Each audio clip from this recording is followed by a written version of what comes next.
Bienvenidos. Hoy estudiaremos shock, primera parte, siguiendo exactamente el orden de las imágenes. Vamos a comprender primero qué es el shock, cómo identificar su causa y posteriormente la fisiopatología que explica lo que ocurre cuando un paciente pierde sangre. Imagen 1. Shock. El shock es una alteración del sistema circulatorio en la cual existe una perfusión inadecuada de los órganos y una oxigenación tisular insuficiente. Esto significa que los tejidos no están recibiendo el flujo sanguíneo ni el oxígeno necesarios para mantener adecuadamente su metabolismo y su función. En el paciente traumatizado, reconocer y tratar el shock rápidamente es fundamental. Además, la forma en la que aparece y la respuesta del paciente al tratamiento pueden ayudar a orientar cuál es la causa. 1. Reconocimiento inicial. El primer paso consiste en reconocer que el paciente está en shock y comenzar inmediatamente el tratamiento dirigido a la causa que se considere más probable. El diagnóstico no depende de un único dato. Debemos integrar dos grandes grupos de información, los hallazgos clínicos y los exámenes de laboratorio. Un concepto muy importante es que ningún signo vital ni ningún examen de laboratorio aislado confirma por sí solo el diagnóstico de shock. Por eso debemos valorar al paciente en conjunto. El objetivo es reconocer precozmente los datos de perfusión tisular inadecuada, incluso antes de que aparezcan manifestaciones mucho más evidentes. Esto es importante porque un paciente puede encontrarse en una etapa inicial de shock y todavía conservar algunos parámetros aparentemente normales gracias a sus mecanismos compensatorios. 2. Identificación de la causa. Una vez reconocido el shock, el segundo paso es determinar cuál es su causa probable, porque el tratamiento debe ajustarse al mecanismo responsable. En los pacientes traumatizados, la forma predominante es el shock hipovolémico, aunque debemos recordar que existen otras posibilidades. Shock hipovolémico. Es el tipo más frecuente en trauma. Generalmente se produce por pérdida del volumen sanguíneo circulante. En este contexto, la hemorragia es la causa más frecuente de shock traumático. Por eso, cuando encontramos a un paciente traumatizado en shock, la pérdida sanguínea debe ocupar un lugar prioritario dentro del diagnóstico hasta que la evaluación demuestre otra causa. TASH, shock cardiogénico. También puede presentarse después de un traumatismo, aunque es menos frecuente que el shock hipovolémico. Aquí el problema principal no es necesariamente que falte sangre, sino que el corazón no puede mantener adecuadamente su función como bomba. Por lo tanto, ante determinados traumatismos, debemos considerar que la alteración circulatoria podría deberse a una disfunción cardíaca, SHASH, shock obstructivo. Debe sospecharse especialmente cuando existen lesiones por encima del diafragma. La imagen presenta dos ejemplos muy importantes. El primero es el neumotórax a tensión. En esta situación disminuye el retorno venoso hacia el corazón, lo que compromete el llenado cardíaco y puede producir shock obstructivo. El segundo es el taponamiento cardíaco. Aquí se acumula sangre dentro del saco pericárdico. Esa sangre comprime al corazón, limita su función, disminuye la contractilidad efectiva y reduce el gasto cardíaco. En ambos casos existe una alteración mecánica que impide que el sistema cardiovascular mantenga un flujo sanguíneo adecuado. Shock neurogénico. Debe considerarse especialmente ante una lesión medular cervical o torácica alta. La lesión medular puede provocar pérdida del tono simpático con aparición de vasodilatación. Al disminuir el tono vascular, la distribución de la sangre cambia y puede aparecer hipotensión y shock. La imagen aclara que una lesión cerebral aislada generalmente no produce shock. Existe una excepción importante. Una lesión del tronco cerebral puede producirlo, aunque se asocia con un mal pronóstico. También debemos recordar que un paciente con lesión medular puede presentar inicialmente vasodilatación, pero además puede tener hipovolemia simultánea, especialmente cuando se trata de un paciente politraumatizado. Por lo tanto, no debemos asumir automáticamente que toda hipotensión en una lesión medular es exclusivamente neurogénica. Shock séptico. Es poco frecuente inmediatamente después de un traumatismo. Sin embargo, debemos considerarlo cuando el paciente consulta varias horas después del evento. En pacientes ancianos, incluso es posible que el traumatismo haya sido precipitado por una infección previamente no diagnosticada, con frecuencia una infección urinaria. Esto significa que debemos analizar siempre el contexto completo del paciente y no atribuir automáticamente todo el deterioro hemodinámico al trauma. 3. Manejo inicial. Cuando reconocemos el shock, debemos comenzar con tratamiento inmediato. Al mismo tiempo, intentamos identificar la causa más probable, evaluamos la respuesta del paciente y posteriormente integramos esta información dentro de la revisión primaria y secundaria. Un concepto central de esta imagen es que la respuesta al tratamiento inicial, junto con los hallazgos clínicos, ayuda a definir la causa del shock y a orientar el tratamiento posterior. Es decir, el tratamiento inicial no solamente intenta estabilizar al paciente, también aporta información diagnóstica. Imagen 2. Fisiopatología del shock. Para comprender realmente el shock, debemos conocer algunos principios básicos de la fisiología cardíaca y entender qué ocurre cuando disminuye el volumen sanguíneo. 1. Fisiología cardíaca básica. El gasto cardíaco depende de dos elementos fundamentales: la frecuencia cardíaca y el volumen sistólico. El volumen sistólico es la cantidad de sangre expulsada por el corazón durante cada contracción. Este volumen sistólico depende principalmente de tres elementos: precarga, contractilidad miocárdica y poscarga. Por eso, cualquier alteración importante de estos componentes puede terminar reduciendo el gasto cardíaco. Tatter 2. Precarga. La precarga depende fundamentalmente del retorno venoso hacia el corazón derecho e izquierdo. En términos sencillos, representa cuánto se llenan los ventrículos antes de contraerse. El retorno venoso depende de varios factores: la capacitancia venosa, la volemia y el gradiente existente entre la presión venosa sistémica media y la presión de la aurícula derecha. Este gradiente de presión es el que permite que la sangre se desplace desde el sistema venoso hacia el corazón. El sistema venoso como reservorio. El sistema venoso funciona como un gran sistema de capacitancia o reservorio sanguíneo. La imagen divide el volumen venoso en dos componentes. Existe un volumen que puede estar presente incluso cuando la presión es igual a 0 y que no contribuye directamente a generar la presión venosa sistémica media. El segundo componente es el volumen que sí genera presión venosa sistémica media y representa aproximadamente el 70% del volumen sanguíneo total localizado en el circuito venoso, según lo señalado en el esquema. La relación entre volumen venoso y presión venosa refleja la tolerancia o elasticidad del sistema venoso. Para que exista retorno venoso, necesitamos un gradiente de presión que permita que la sangre regrese hacia el corazón. Cuando se produce una pérdida sanguínea, disminuye el volumen venoso. Como consecuencia, disminuye el gradiente de presión y finalmente disminuye el retorno venoso. Aquí comienza una de las principales alteraciones del shock hemorrágico. Retorno venoso y ley de Starling. El retorno venoso determina el grado de llenado ventricular al final de la diástole y, por tanto, la longitud de las fibras miocárdicas antes de la contracción. De acuerdo con la ley de Starling, dentro de determinados límites, la longitud de estas fibras se relaciona con la fuerza de contracción. Si disminuye el retorno venoso, disminuye el llenado ventricular. Al existir menor llenado, disminuye el volumen sistólico y finalmente disminuye el gasto cardíaco. Este mecanismo es fundamental para entender el shock por pérdida de sangre. 4. Contractilidad miocárdica.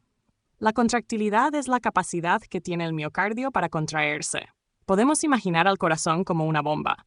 En cada contracción impulsa sangre hacia la circulación y la fuerza con la que se contrae influye directamente en el volumen sistólico.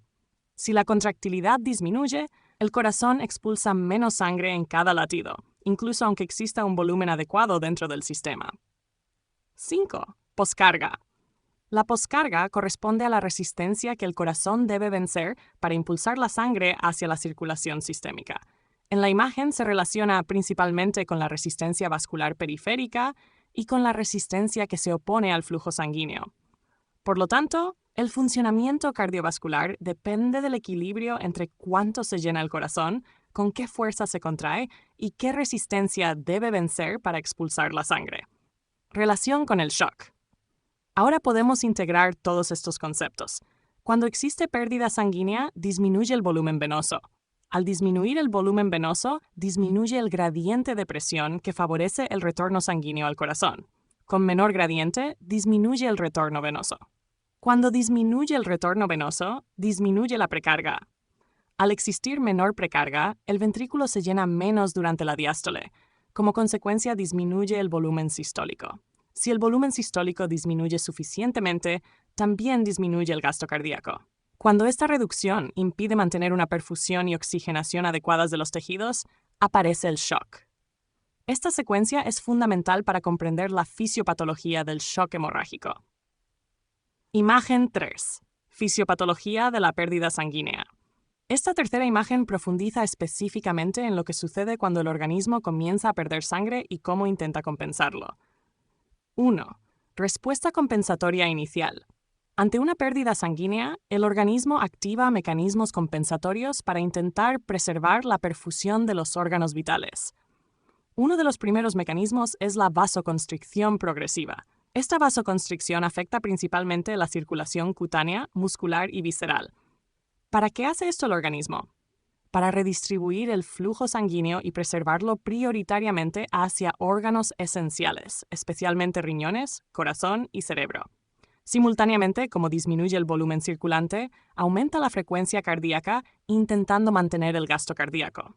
Por eso, la imagen destaca que la taquicardia es la manifestación circulatoria medible más temprana en la mayoría de los pacientes. Papel de las catecolaminas endógenas. El organismo libera catecolaminas endógenas como parte de la respuesta al estrés provocado por la pérdida sanguínea. Estas catecolaminas aumentan la resistencia vascular periférica.